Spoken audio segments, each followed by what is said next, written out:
Hi, I'm Samir Jain at the Victoria Albert Museum. The British silver on display here is absolutely awesome. This place contains a wide range of silver from the 1800s to the early 1900s, and the objects on display here have been grouped according to different themes, styles, techniques, and these include things like, and I don't know exactly what they mean, alteration and faking, color, surface treatment, even royal patronage. You'll find grand display plates, you'll find elements of dining in style, writing, lighting, exhibition pieces, early 20th century tableware, Victorian dining silver. Look around. So it seems that the silver galleries here have more than 3,500 pieces from the medieval period to present day, including pieces made by some of the world's most celebrated silversmiths and goldsmiths.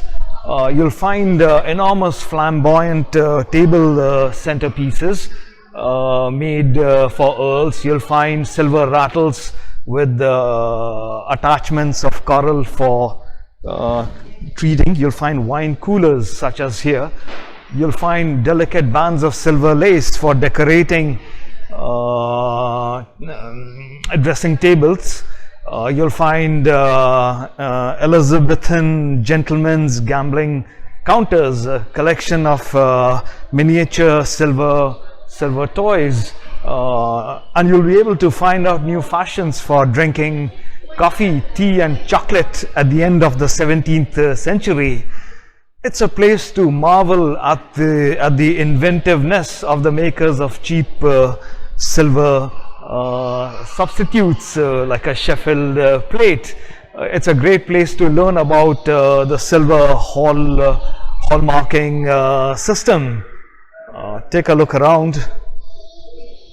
Absolutely riveting. Thousands and thousands of pieces here.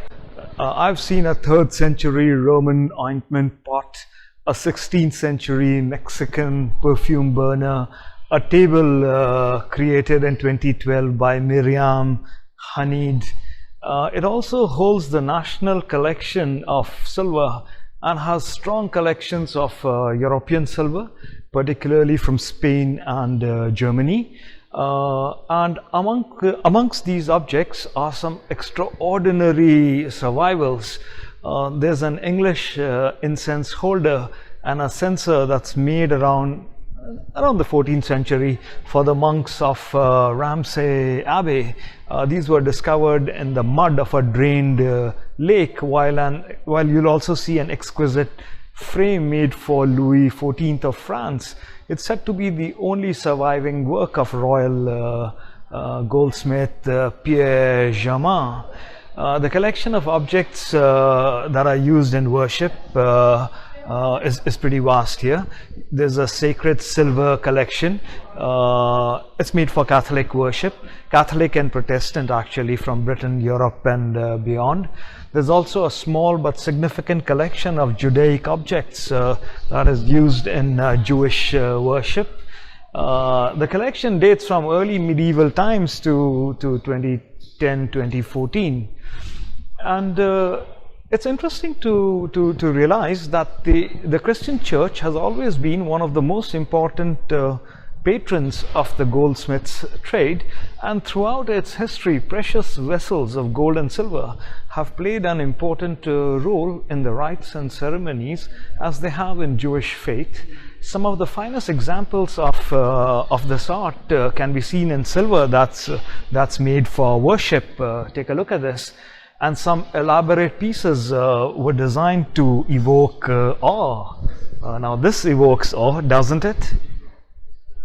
So the richness or simplicity of sacred vessels that they have here reflects different ideologies within the Christian church.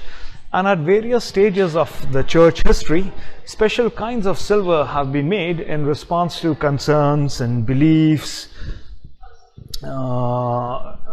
They're vessels for venerated remains of saints, crosses for processions, arms, dishes for the collection of gifts for the poor.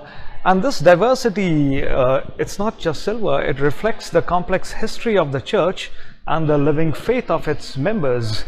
I encourage you to spend a couple of hours in this gallery and check out some of the best silver that exists in the world, perhaps. Thank you for listening in.